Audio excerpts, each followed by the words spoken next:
Hello guys, welcome again. So आज से हम सिलोगिज्म के क्वेश्चन स्टार्ट करेंगे। सिलोगिज्म के जो क्वेश्चंस होते हैं उनके अंदर पहले आपको एक डायरेक्शंस दी हुई रहेगी हर क्वेश्चन में।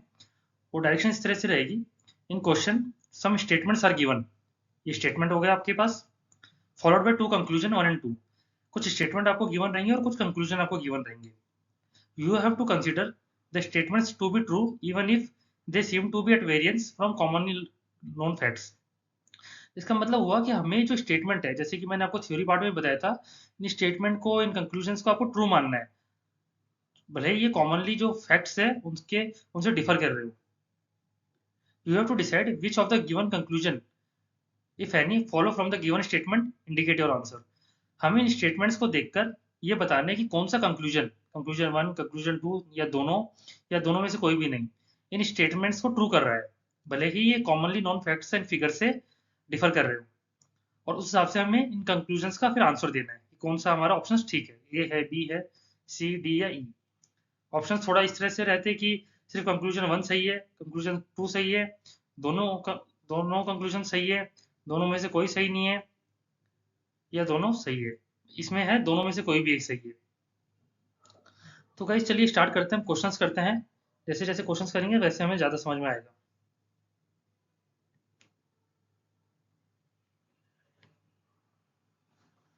ठीक है, तो सबसे पहला क्वेश्चन है, सम पेपर्स आर बुक्स। जो भी क्वेश्चंस करेंगे हम, मैंने जैसे थ्योरी पार्ट में बताया था, वेन डायग्राम के थ्रू करेंगे और हम कॉन्सेप्ट ऑफ मिनिमम ओवरलैपिंग को लेकर चलेंगे। ठीक है, तो पहला जो स्टेटमेंट है वो है सम पेपर्स आर बुक्स। ये हमारा हो गया पेपर, ये हो गया बुक। कुछ पेपर बुक है, ये कुछ हो गया। All papers are words. इसको हम थोड़ा इस तरह से बनाएंगे, ऑल पेपर आर वर्ड्स। ये वर्ड्स वाला हो गया वेन डायग्राम, ये पेपर वाला हो गया। और चूंकि सारे पेपर वर्ड्स हैं तो ये इसके अंदर आ गया। हम इन दोनों को कंबाइन करके थोड़ा इस तरह से बना सकते हैं। ये हमारा पेपर हो गया, ये बुक हो गया, और ये हमारा वर्ड हो गया। गाइस हमें कितने भी स्टेटमेंट दिए हुए हैं, हमें लास्ट में सिंगल एक वेन डायग्राम बनाना है जिसके अंदर ये कंबाइन हो जाए। अगर सिंगल वेन डायग्राम बन गया तो उससे बहुत ईजी हो जाएगा क्वेश्चन सॉल्व करना। ठीक है, अब हम कंक्लूजन को देखते हैं। फर्स्ट कंक्लूजन है, all words being book is a possibility. All words, जितने भी वर्ड्स है, बीइंग बुक एक पॉसिबिलिटी है क्या, सारे वर्ड्स बुक हो जाए। जैसे कि मैंने आपको थ्योरी पार्ट में बताया था कि सम पेपर और बुक्स, इसको हम थोड़ा इस तरह से बना सकते हैं, यही पेपर है और यही बुक है। सेम इसको भी हम इस तरह से बना सकते हैं, यही पेपर है और यही वर्ड है। क्योंकि इसमें ऑल पेपर और बुक्स है, लेकिन सम पेपर और बुक्स भी तो है। सेम इसी में ऑल पेपर्स और वर्ड्स, सारे पेपर वर्ड्स है, बट सम वो तो फॉलो कर ही रहा है, ऑल पेपर्स और वर्ड्स। ठीक है, तो इन दोनों को अगर हम कंबाइन करते हैं इन दोनों को, तो ये कुछ इस तरह से हो जाएगा। ये पेपर हो गया, ये बुक हो गई, और ये वर्ड्स हो गए। तो इससे ये वाला कंक्लूजन फॉलो कर रहा है हमारा, all words being book is a possibility. सारे वर्ड्स बीइंग बुक एक पॉसिबिलिटी है हमारे पास। ठीक है, now second, some words are not papers. बोल रहे कुछ वर्ड्स ऐसे हैं जो पेपर नहीं है। ठीक है, इधर देखने में ऐसा लगता है कि कुछ वर्ड्स पेपर नहीं है, बट ये एक पॉसिबिलिटी है। अगर ये वाला वेन डायग्राम होता है तो सारे वर्ड्स पेपर हैं, तो इसको हम डेफिनेटली नहीं कह सकते। अगर ये ऐसा बोलते some words are not papers is a possibility, तो ये ट्रू होता, अदरवाइज ये ट्रू नहीं है। चलिए अब हम ये देखते हैं कि कौन सा हमारा ठीक है। इफ ओनली कंक्लूजन 1 फॉलोज, सही है। इफ ओनली कंक्लूजन 2 फॉलोज, नहीं, ये गलत है। इफ इधर कंक्लूजन 1 और 2 फॉलोज, ये भी, क्योंकि दोनों में से कोई एक फॉलो कर रहा है। दोनों ही फॉलो नहीं कर रहे, नहीं, एक फॉलो कर रहा है। दोनों फॉलो कर रहे हैं, नहीं। इन दोनों में से जो हमारा डेफिनेट होता है, हम इसको नहीं लेंगे, हम इसको लेके चलेंगे if only conclusion 1 follows. Conclusion 1 follow कर रहा है हमारा, इसलिए इसका आंसर होगा ए।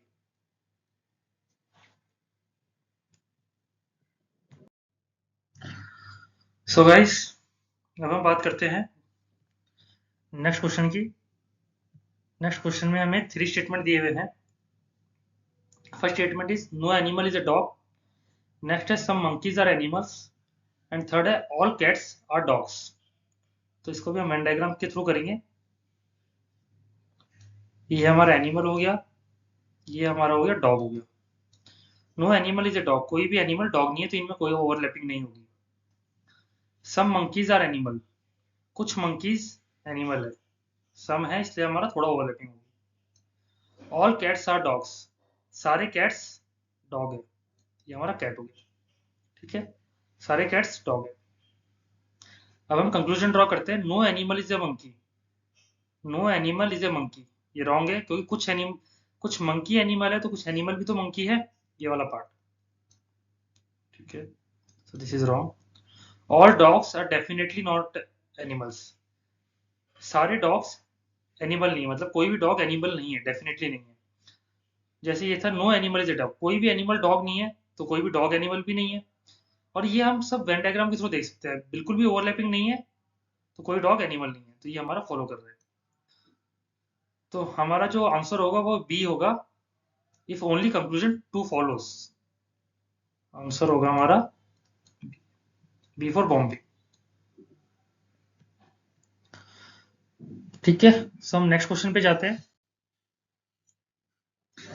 नेक्स्ट क्वेश्चन भी स्टेटमेंट सेम ही है, no animal is a dog, ये एनिमल हो गया, ये डॉग हो गया। सम मंकीज आर एनिमल्स, कुछ मंकीज एनिमल्स हैं। ऑल कैट्स आर डॉग्स,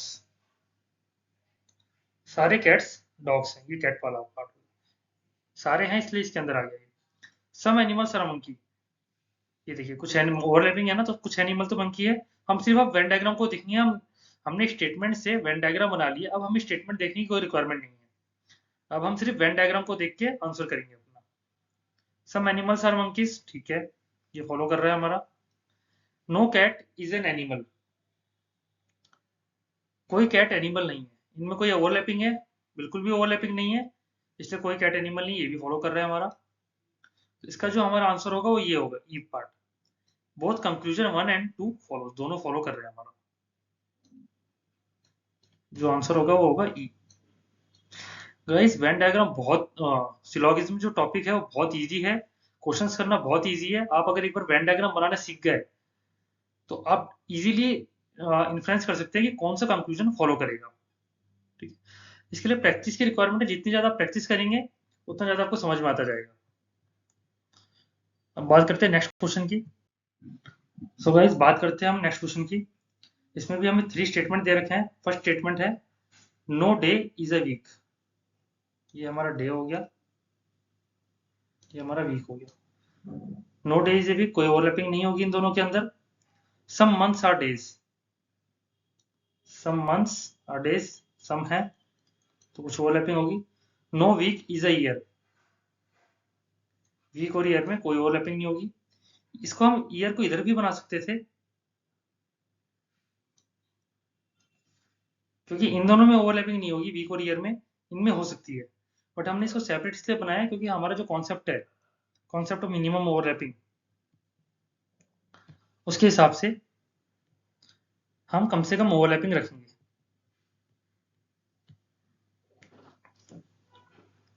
इसलिए ईयर को हमने बाहर बनाया दोनों से। अब हम बात करते हैं कंक्लूजन की। No day is a year, कोई भी डे ईयर नहीं है, क्योंकि ये बाहर है, लेकिन मैंने आपको बताया था ईयर को हम इधर भी बना सकते हैं। अगर ये इधर ईयर होता तो इनमें ओवरलैपिंग हो जाती। हमें इसके बारे में कुछ भी गिवन नहीं है डे और ईयर के बारे में, इसलिए हम ये कंक्लूजन फॉलो नहीं कर रहे हैं। Might be possible, might not be possible. ठीक है, second, some months are not weeks, ये बोल रहा है some months are not weeks. इसको हम एक इस तरह से भी बना सकते थे, ये डेज है हमारा, ये वीक्स है, डेज और वीक्स में कोई ओवरलैपिंग नहीं होगी, और ये हमारा मंथ्स है। डेज और मंथ्स में कुछ ओवरलैपिंग है, मे बी डे वीक्स और मंथ्स में भी कुछ ओवरलैपिंग हो सकती है। लेकिन हमारा जो कंक्लूजन है वो ये बोल रहा है सम मंथ्स की बात करें, कुछ मंथ्स वीक्स नहीं है। ये वाले कुछ मंथ्स है, ये तो डेफिनेटली वीक्स नहीं है, क्योंकि ये वाले जो कुछ मंथ्स है इनकी ओवरलैपिंग डेज के साथ हो रही है, और डेज की वीक्स के साथ ओवरलैपिंग नहीं होगी, इसीलिए हमारा ये वाला कंक्लूजन फॉलो अप होगा। आंसर बॉम्बे। तो गाइस नेक्स्ट क्वेश्चन पे चलते हैं। सो नाउ गाइस हम इस क्वेश्चन पे चलते हैं। No day is a week.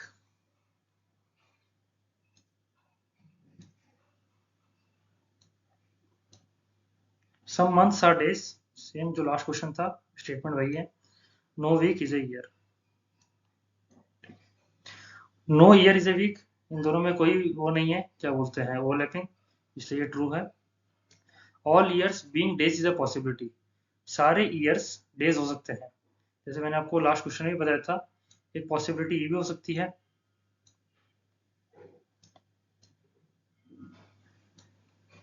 क्योंकि हमें डेज, मंथ्स और ईयर्स के बारे में कुछ नहीं बता रखा। और एक पॉसिबिलिटी ये भी हो सकती है, ये ईयर्स है और ये डेज है, क्योंकि हमें कुछ बता, कोई स्टेटमेंट में कुछ भी नहीं बोल रखा डेज और ईयर्स के बारे में। माइट भी इनकी फुल ओवरलैपिंग हो सकती है, सम ओवरलैपिंग हो सकती है, तो it might be a possibility. और वो क्वेश्चन यही बोल रहा है, all years being days is a possibility. तो यस, पॉसिबिलिटी हो सकती है, तो ये भी फॉलो कर रहा है। इसका आंसर होगा both conclusion 1 and 2 follows. Sir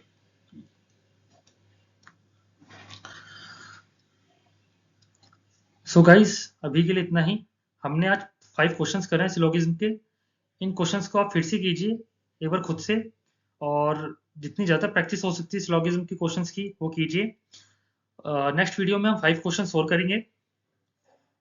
तब तक के लिए thank you, goodbye, and guys please like share and subscribe the video. Thank you.